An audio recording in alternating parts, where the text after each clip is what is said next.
Subscribe to our channel by clicking the subscribe button. Click the bell button and enjoy the latest uploads from our channel. इस तरह दिया अहिल्या और टुकू जी ने गुन्नू जी को मुंह तोड़ जवाब। नमस्कार दोस्तों, स्वागत करती हूँ आपका आपके अपने चैनल हंग्री स्पिरिट्स में। हंग्री स्पिरिट्स देख रहे सारे दर्शकों का मैं अंजू शर्मा दिल से स्वागत करती हूँ। जब गुन्नू जी बोलते हैं खंडेराव के पक्ष में, साफ साफ दिखता है कि वो खंडेराव को सिर्फ बहला फुसला रहे हैं, उसको गलत राह दिखा रहे हैं और ये बात टुकू जी और अहिल्या देवी अच्छे से समझते हैं।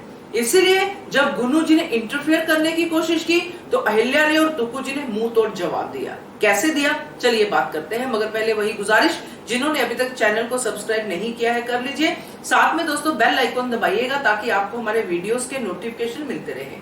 जो कड़ी हमने देखी है रिसेंट वाली दोस्तों, उसमें बहुत कुछ ऐसा है जिसमें बहुत सारी बातें हो सकती हैं।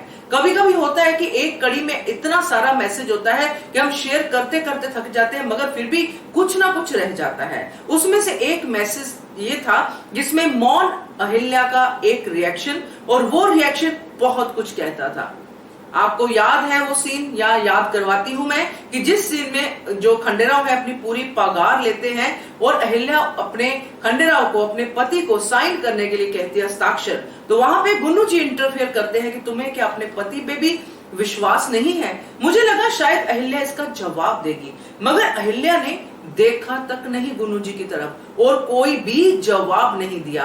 ये ना जवाब देना भी बहुत बड़ा जवाब था कि तुम मेरे लिए जो है कि एग्जिस्ट ही नहीं करते हो गुन्नू जी भाऊ। तुम्हारी बातों को मैं अच्छी तरह से समझ चुकी हूँ, मेरे पति नहीं समझ रहे हैं, उनको मुझे समझाना पड़ेगा। इसलिए उसने कोई भी बात का जवाब नहीं दिया गुन्नू जी की। मगर वहां पे खड़े टुकू जी ने जवाब दिया और उन्होंने ये बताया कि नियम सबके लिए एक समान ही होते हैं।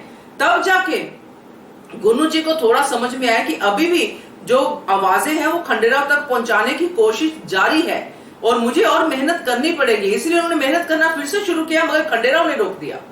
तो ये जो गुन्नू जी की जो बात करने का तरीका है और अहिल्या के इसके ऊपर रिएक्शन है, वो सही में ऐसे ही होने चाहिए थे, क्योंकि बहस करने का समय नहीं था, जवाब सवाल करने का समय नहीं था, क्योंकि गुन्नू जी पूरी तरह से तैयार होकर खंडेराव के पीछे पड़े हुए हैं। यह बात अहिल्या देवी समझ चुकी है। ना सिर्फ खंडेराव के पीछे बल्कि गौतमा के पीछे द्वारका पड़ी हुई है। ये सब बातें समझती है अहिल्या देवी, इसीलिए वो चिंतित है और इसकी चिंता जो है बहुत जल्दी दूर भी कर लेगी, क्योंकि जब बहुत ज्यादा चिंतित होती हैं तो भोलेनाथ के पास अहिल्या देवी जाती हैं और उनसे मार्गदर्शन मांगती हैं और उनको मिलता है। तो चिंता ज्यादा देर नहीं रहेगी।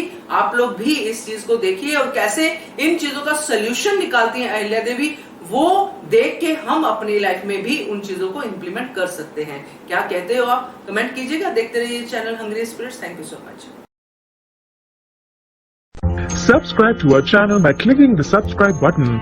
Click the bell button and enjoy the latest uploads from our channel.